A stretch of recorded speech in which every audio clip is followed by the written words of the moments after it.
Hey everyone, welcome back to VENN Esports. It's playoff time. I'm here joined by Cloud9 strategic coach Max Waldo, follower of the Church of LS. And things didn't quite go the way that all of us had expected here for Cloud9 as Cloud9 fans in Cloud9 feel the pain of a 3-1 defeat in the first round of the upper bracket playoffs to Team Liquid. So I kind of just wanted to get your thoughts here. It's not the end of the run, but how are you feeling after that series? So I don't feel so bad. It really doesn't feel like we actually really lost because of how the format of the tournament is set up. It's set up in a way where if you lose and you get sent into losers bracket, not only will you play against weaker teams for the next couple rounds, but you have a week to watch the games where you got beat in a best of 5, and these losses will be more impactful to you than losses in a best of 1. Over the course of a best of 5, there's a lot more strategy involved, a lot more conversation involved about the decisions you're making, and if you have all these conversations and you can't make ground in a best of 5, you go back, instead of like just saying that we need to just change this one fact about our draft or this one fact about our gameplay, we can look more about approach, because we played, in this case we played 4 matches, but we got to see that some of the ways that we're approaching maybe drafts, maybe gameplay, but our perspective, our perception can be much more easily seen as flawed when we play all these matches and we see that, the way that our opponents played was actually consistently able to beat us. And it's not because of these like isolated, random, unlucky mistakes that we might be able to say in a best of 1. It's more real in this setting. Yeah, well, I mean, Baron steal there at the end by Santorin in that final game kind of is a one-off type of a thing. But in your eyes, what were some of the mistakes that Cloud9 made that you're hoping to cover up here in the next week? So, without giving too much away, of course. Don't worry about it. So I think we play with a lot of urgency when it's not our responsibility to play with that much urgency. There's a lot of times where we're acting when it's our opponent's responsibility to act, when the urgency should be on them to act. We feel that urgency.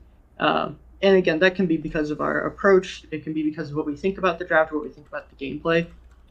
But in that series, from what I understand, just moments after watching all of it, is that we feel very anxious, very desperate to take fights that might not even amount to much. It feels like we have to do something, that we have to take action to win, when that might not be totally true a lot of the time. That would be like a big, like if I could name like the most important thing, the most impactful thing, I would say like we feel, or the feelings that we have in the game are not reflective of reality. Do you feel like that's because of the matchup against TL, or do you feel like it was because you guys fell behind early? Like what do you think might be a symptom of that? I think definitely falling behind early leads to that. If you fall behind early, it can be hard to even convince yourself, even if you can look at your champions and you can say like, we have like a better scaling late game, we control space better, we'll do better at this stage in the game. If we're falling behind early and we can't do anything in that moment, especially when you're in an intense best of 5, you feel like, I have to do something. I have to play better than my opponent from this point on to win. Of course, that's not always true.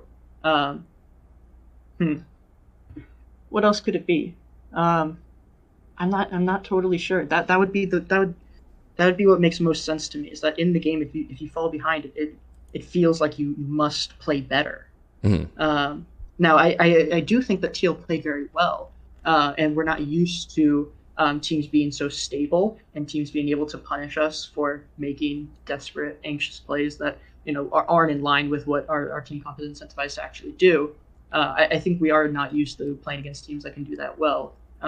So I guess that could be another angle to describe it, is that TL played. TL was like a defense. TL was like a rock, and we couldn't maneuver our way around it. Interesting. That's an interesting way to put it, and because it did feel like they played consistent throughout, right? And the variable was more of you guys, less of them. What is the positive message to Cloud9 fans after that series? Not looking at Golden Guardians yet, but the positive takeaways from this series. Well, I think the positives that we can take from this is that even when we lose, we have a lot of different strategies. We're very creative, and we can take different angles to try to win. So we can fix, or we can improve on the reasons why this series went poorly, while still keeping the creativity and the diversity, and the different sort of edges and factors that we have when we are playing really well. Like when we go 0-2 or when we're 1-2, you open Twitter and there's memes about how C9 is going to win.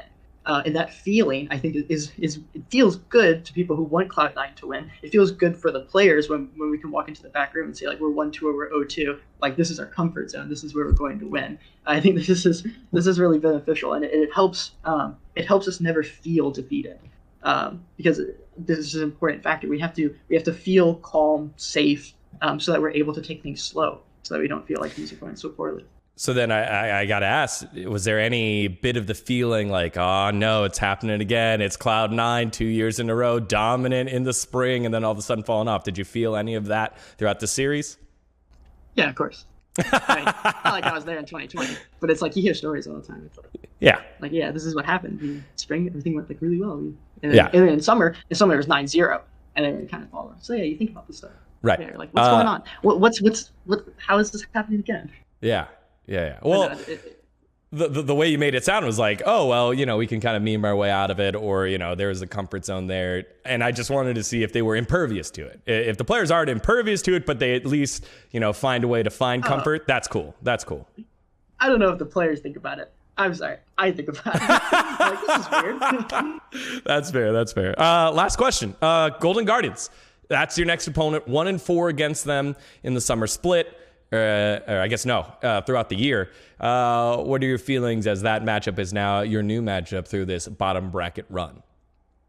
Are we 1-4 against Golden Guardians? Sorry, you're 4-1. 4-1. They are 1-4 against you. Totally confident. I think it'll be easy. I think no competition. But all right. Wait and see. All right. Well, there you have it. The Max Waldo is here. Max, thank you so much for making time to chat with me after this series, brother. Thanks, Dion. See ya.